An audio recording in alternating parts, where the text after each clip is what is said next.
you awake? I thought I heard you get up. Yeah, I'm awake. Sorry, I just can't sleep. Are you thinking about him? Yeah, a bit. You should get back to sleep, my love. I'm fine. No, it's okay. What else is on your mind?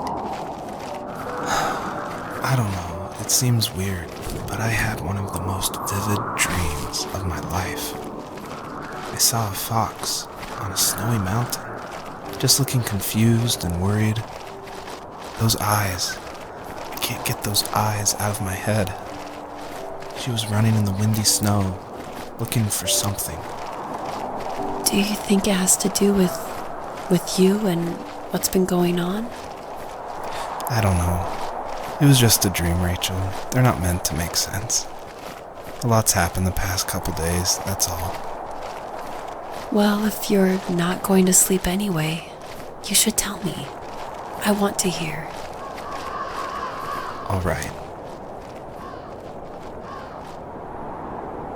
So, not far from her home, she followed that path to something unexpected.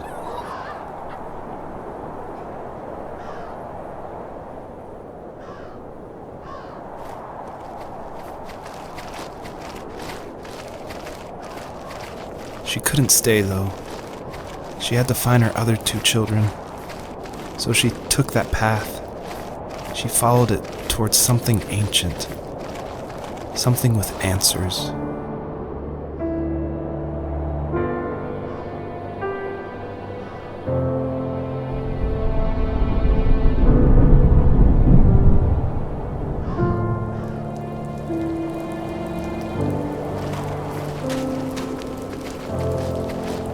The fox looked high and low, searching for any sign of her cubs. Points of light showed the way to this ancient tree. It was as if each one had a story to tell, all their own. The land was trying to tell my story, too. I felt like I was right behind her the whole time.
As a kid, did you ever do show and tell in your class? Yeah, I think I only did it once, when I was in the 4th grade. You know how my life was around then. I wanted to show my class what helped pass the time and distracted me, so I brought a dozen paper cranes I had made. I think I told everyone how badly I wanted to be a bird and fly, embarrassingly enough. Don't be embarrassed. Every kid wants to fly. For me, it was another toy from my dad, a wooden boat. I remember guarding it so carefully in my hands as I walked into class. When I sat down, a group of boys immediately made fun of it. They asked which trash can I found it in, or why an ugly log was my favorite toy. When I got up, I didn't even want to tell them my dad had carved it. I said it was a joke gift my friends had given me. Kids can be so cruel. Some of them are. I shouldn't have let them get to me, but it did. It's amazing we bounced back at all.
Usually those kids would leave me alone, but somehow they could tell I was different. They made fun of how far away I lived. They called my dad a sourdough. I was a blabbermouth as a kid, telling my dad stories I made up for hours. But after that show and tell, I didn't tell him much anymore. He didn't know exactly what was wrong, but his best guess was that the toys he carved weren't cool enough. He carved me a tank and tried to tell me what it was like to be in a real tank as a serviceman. I didn't know your dad was in the military. Yeah, in the army. The sad thing is that I'd pretty much forgotten until just now. There's so much I still don't know about him. I'm sorry. He knows how much you love him. You're going to see him again soon and have some closure, I'm sure.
Do you remember what my dad did for a living?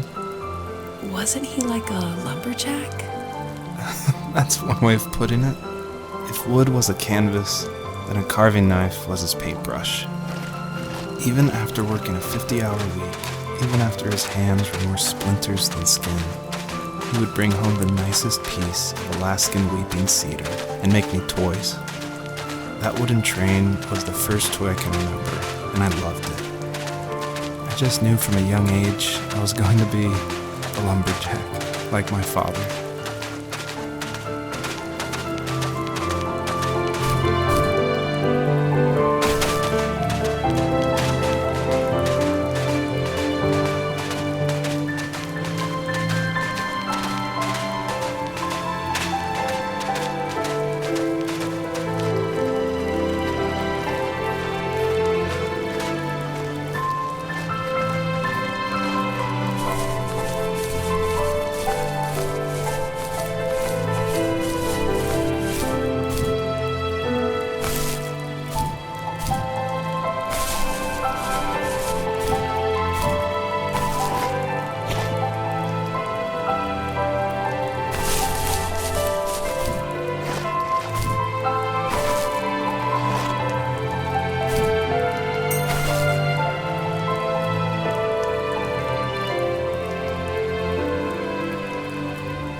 The older I got, the more I withdrew. I asked myself, why talk to anybody anyway? Why bother when I'm happy by myself? I started drawing a lot, mostly animals I saw in the woods by my home. I then imagined designing my own hideouts with things like TVs and pantries full of chips and cookies. I think that idea of leaving home and drawing blueprints started my career. I found a lot of solace in that. I'm not surprised, but I did the same thing, you know? There's something special about having a place to call your own. And now look at us. Well, if you count renting in an overpriced city. It's as close as we can get for now.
My teenage years were full of sketching, angst, and trouble. I wasn't popular or unpopular. maybe just forgettable. I guess that gave me a sense of freedom, so I hung out with crazy kids, doing crazy things, even though I mostly just watched the chaos ensue. We did it all, put fireworks in mailboxes, hide roadkill in people's garages, break windows of the barber shop in Anchorage. My dad was furious, but he was so busy working he couldn't do much to stop me from going out. I think being an adult means there's no one to stop you making hard decisions. He had to make a living, and he couldn't be in two places at once. Yeah, I realize that now. But at the time, I was sure he was more interested in growing his business than what was going on with me.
He was working another late night, and my friends were over, saying how bored they were and how they had come all the way out to my house for nothing.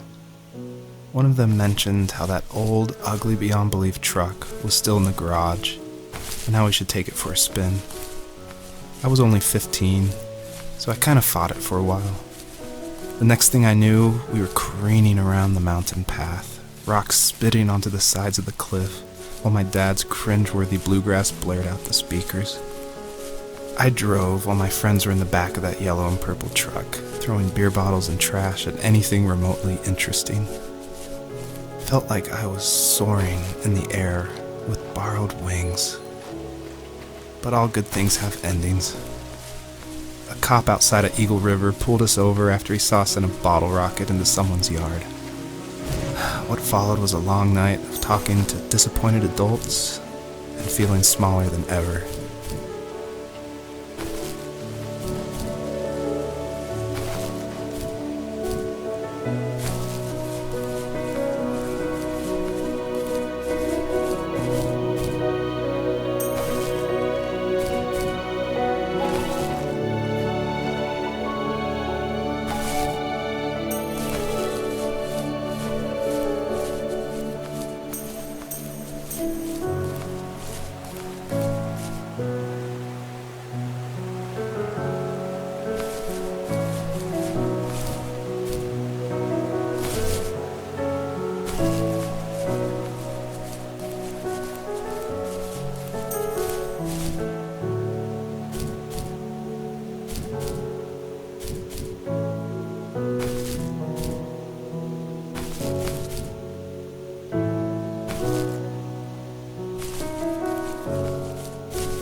After he drove me home from the police station, I blew up at him, saying how I never wanted to be like him, how I was going to be someone and leave that hick icebox for good. He just looked forward at the road with tired eyes.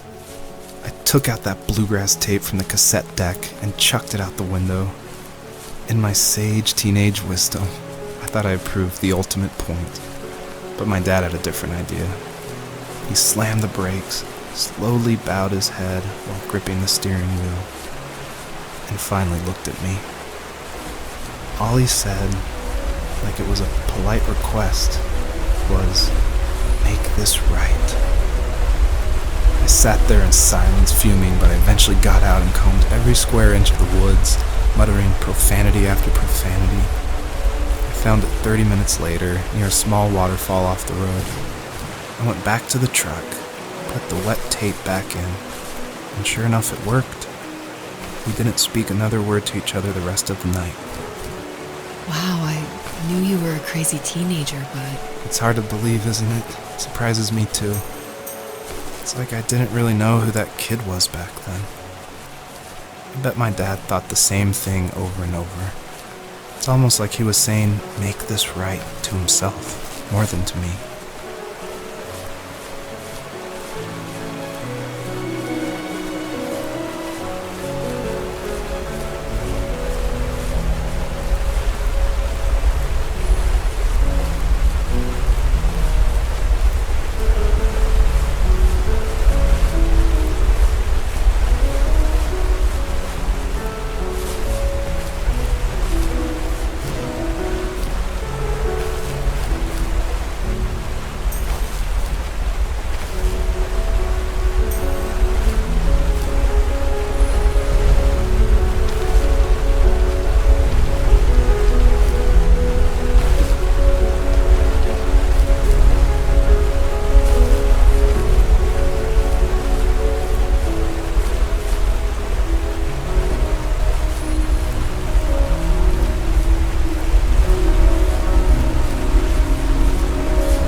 If there was some way I could take my love of drawing and turn it into a way of escape, nothing would make me happier. I wanted to create instead of tearing trees down.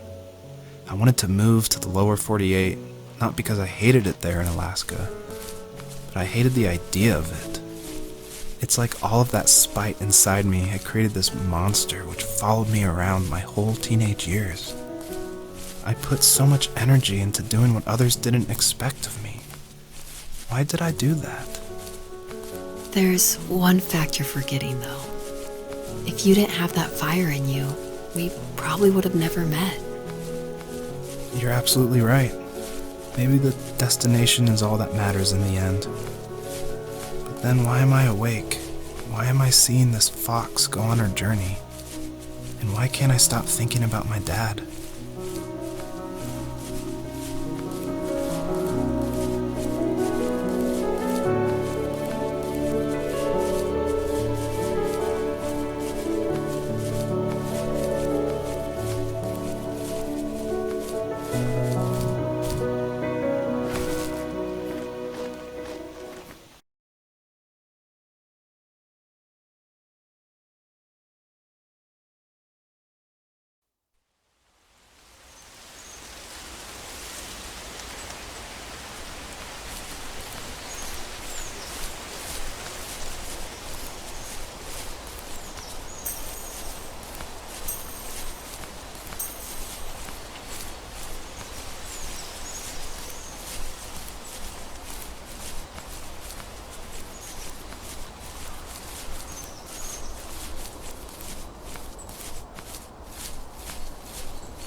On our property, there were old abandoned pieces of a shed and car long left unused. I used to ask him all the time who those people were that left all this junk, and I'm sure he got so tired of hearing it that he made up some elaborate stories how a brown bear ate them and haunted the woods afterwards.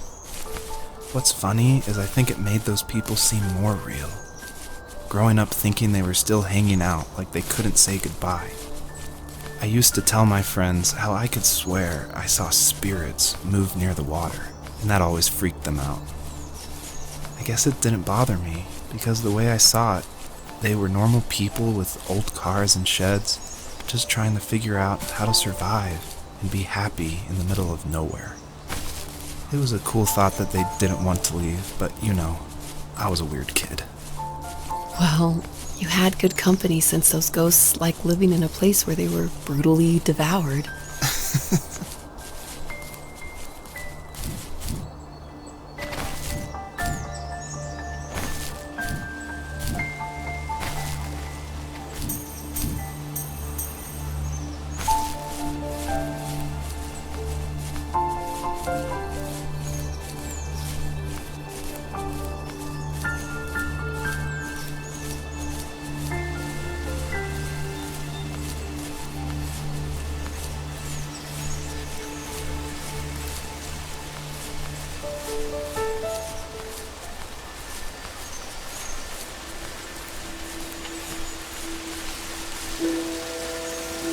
Even at my most distant, at the times when I detested him the most, he kept reaching out. For a year straight, he asked me every week when we were going camping. I thought he was just dense. Eventually, to shut him up, I agreed. We carried out the worn lawn chairs from the garage and set up a cinder block campfire at the site we'd always used behind the house. We walked down the mountain path, talking in the warm sunshine we only got a couple months of the year. Those 3 obsidian rocks shimmered alongside the shore, almost like sparklers pressed against a dark window. I'll never forget that wet stone on my feet, or how those massive mountains looked even bigger in the lake's reflection. I felt small, but grateful. As the sun set, my dad found something I hadn't seen for a long time. The tree where I'd made my first carving when I was 6. I hadn't even carved it. My dad had helped me, but I still called it my tree.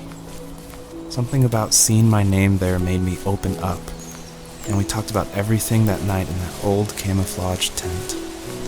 I told him how much I loved sketching and design, and how it would be a dream to study architecture in Seattle. I told him how I didn't get along with my friends much anymore, but that I didn't mind being alone. He told me he was there for me, and he joked that if all he had to do was write my name on a tree to finally get me to talk, he would have left me carved logs with novels on them in front of my room every morning. I don't know why it took me that long to realize it, but it was then I knew how much he had sacrificed for me. My dad built a lot of stuff in his free time. If he wasn't watching fly fishing or reading Tom Clancy novels, he was carving something. He made tons of birdhouses. Not that he was into bird watching, but I think he really missed working and adding on to the home. If he couldn't afford the time to build onto our own house, he would have to settle with watching birds move into their little homes.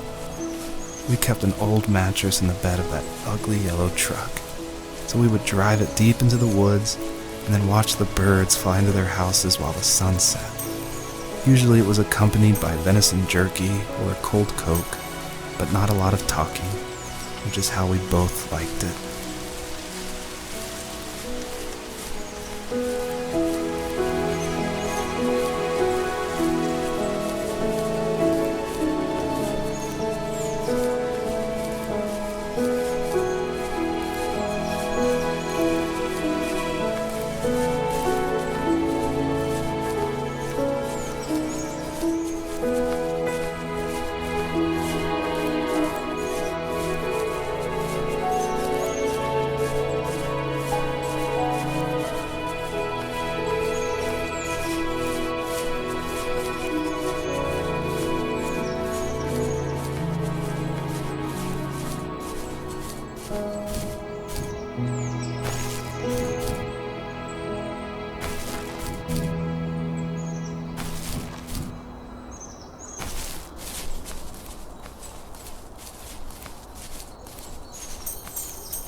stood nearby, unfazed, like nothing was wrong. My dad is dead, and he's never coming back, Rachel. I can tell you these stories, but I can never reminisce with him again.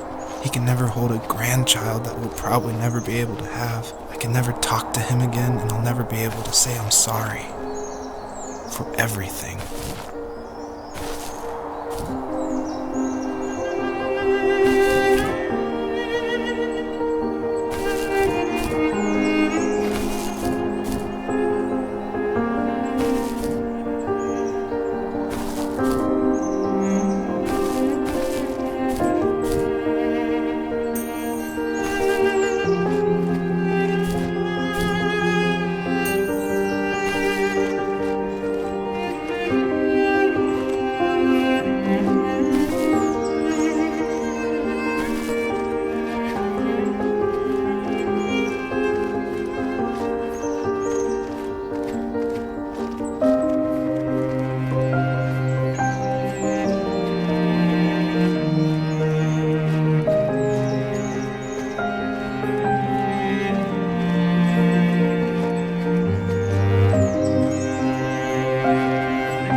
I just can't talk about this anymore.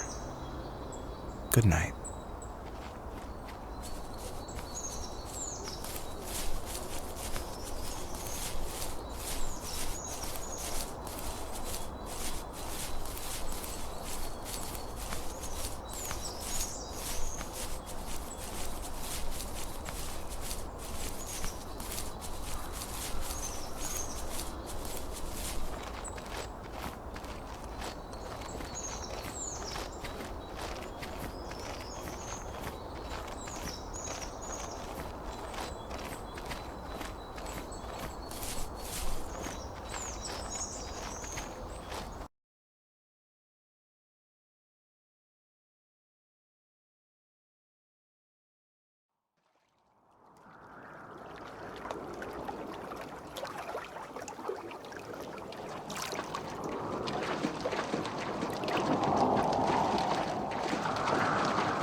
Joseph, you can't go to sleep feeling like this.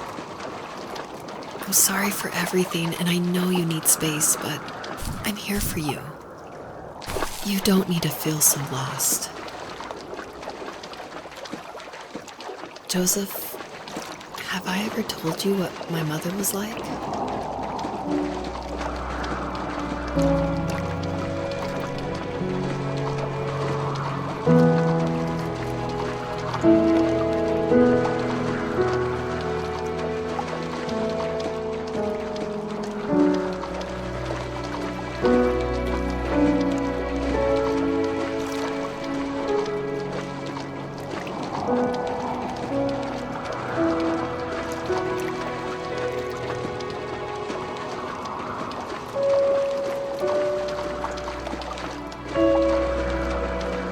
You know what it's like not to have a mom at home. And you know how hard that made my childhood. What helped me was watching the birds in the morning before the school bus came. I thought that my mother was one of those birds, and it made me want to be free like her. My mom taught me how to fold origami cranes while she was in the hospital. So I told myself I would fold one every day until I could fly myself. I think we both have always loved animals, and for me that love started with a dog. Sometimes this Rottweiler would come up to our property line and wait at the fence for me, but only once in a while. I was sure to check every day immediately after school, and it usually ended in disappointment. I would even steal money from my passed-out dad just so I could buy these off-brand dog biscuits. Even when she did stop by, she never went beyond the fence. Why was she so scared? I think my dad was the opposite of your dad in almost every way, except he was in the military as well. He coped with alcohol of every kind. The trailer started falling apart, he got angry, and I withdrew. More and more I became the weird, quiet kid who made lots of origami birds and carried dog biscuits around. I think we were pretty similar when it came to being the weird kids. And that same sincerity in college was one of the reasons I was so drawn to you. Life got worse and worse, and at one point, I really didn't think I could survive another day with my soul still intact. I had no real friends, let alone neighbors, since we lived in the middle of nowhere. I should have talked to my teacher, but I was scared what he would do if he found out. As I waited for the school bus one morning, I walked around until I found something in an abandoned shed. Something I can't put into words. I summoned courage I didn't know I had, and I broke into my dad's room and found the key to the shed where he had locked my bike. I'll never forget that feeling. The wind rushing by my ears as the sun rose over fields of wheat. I was flying for the first time. I biked as far as my legs could take me until I found a house that felt friendly and that felt like home. Those strangers helped me in so many ways. And if it wasn't for them, I wouldn't have found my foster family. And if it wasn't for my parents, I wouldn't have met you. You have strength, Joseph, and you're not as alone as you think. It's all just so pointless. Just waiting for life to happen. It's like having the home I always wanted is cursed out of my reach. The thought of being a parent myself. How could I do that when I couldn't even be a good son? I'm sorry. I know what you're saying. I just don't know how things will work out. These quiet hours will turn into years. We'll wonder which roads passed us by. Then we'll forge a new road together. Besides, I discovered for myself that one fateful morning where any hopeful road leads to.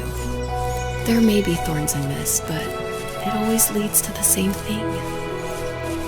And what's that? Family.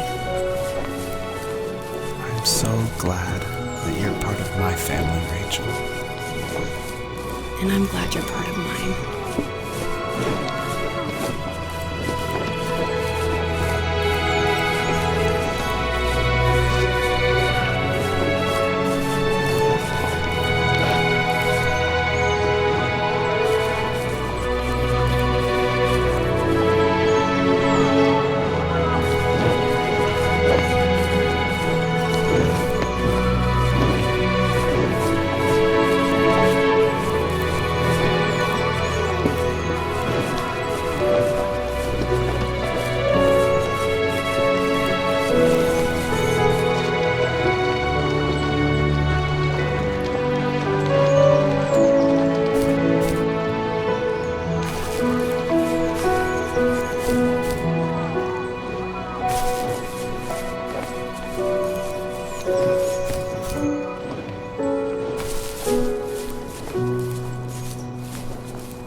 The fox knew her last cub would be waiting for her at the first tree.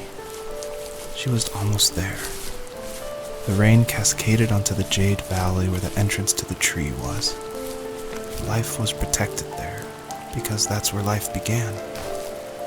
It was now only a mother and a daughter left. Items from my life still dotted the ground as she moved closer to her destination and destiny.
At the end of high school, I felt something I hadn't felt in a long time.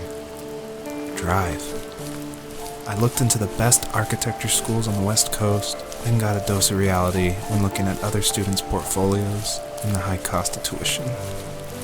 I still wanted to be something, to be the next Alvaro Siza, and to make those thousands of sketches worth something in my grand history. But now even an internship sounds impossible. Siza helped me understand how essential emotion is in architecture, and he also said light is the real composer of space.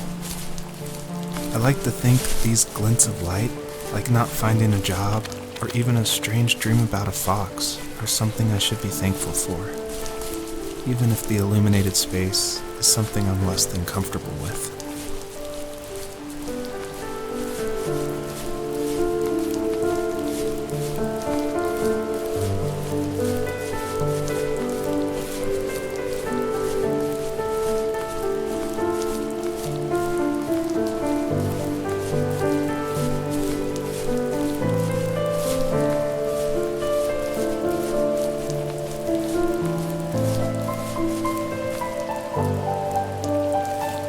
My dad was super supportive with my college plans, to a point.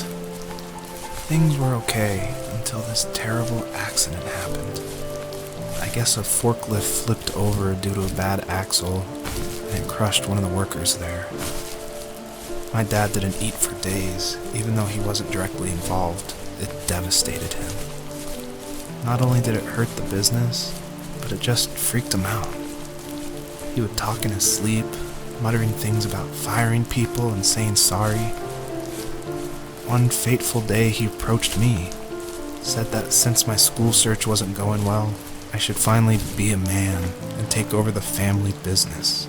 He said one day he was going to die, and that all of his work, sacrifice, and even that man's life would be wasted in vain. I just lost it. Teenage me just exploded at the thought. I screwed up. I said things I shouldn't have. He was having a crisis, and I pretty much spit in his face.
Was that the last time you talked to him?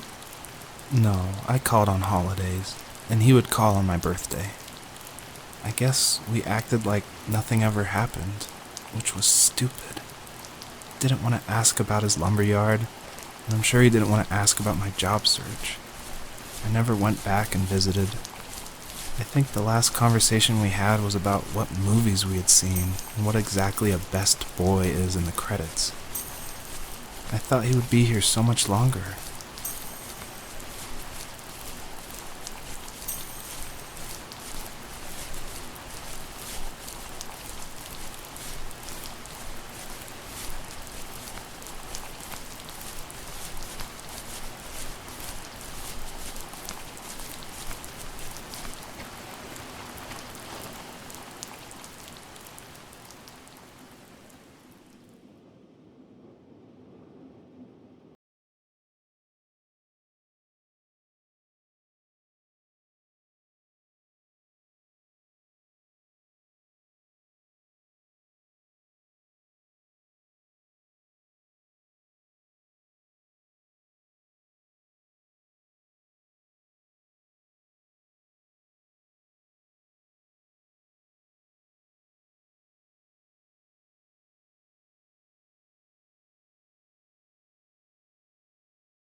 over.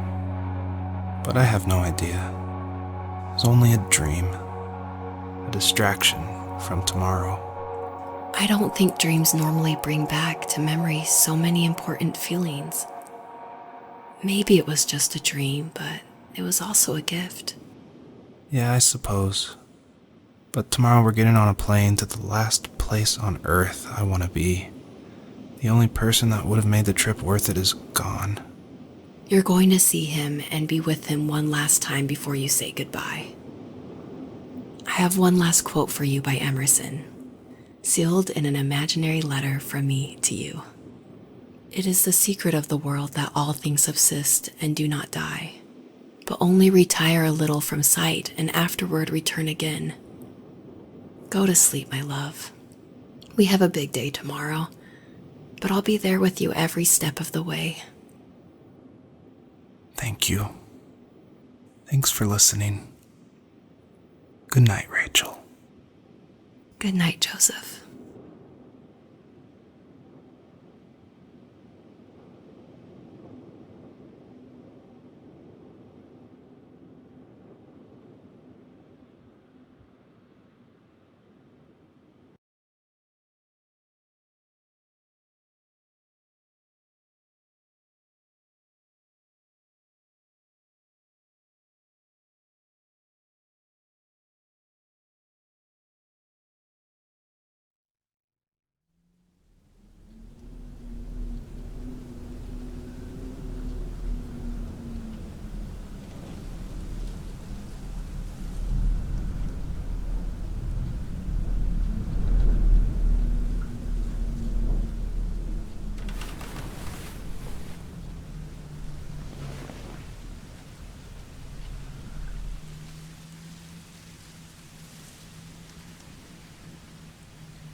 hell?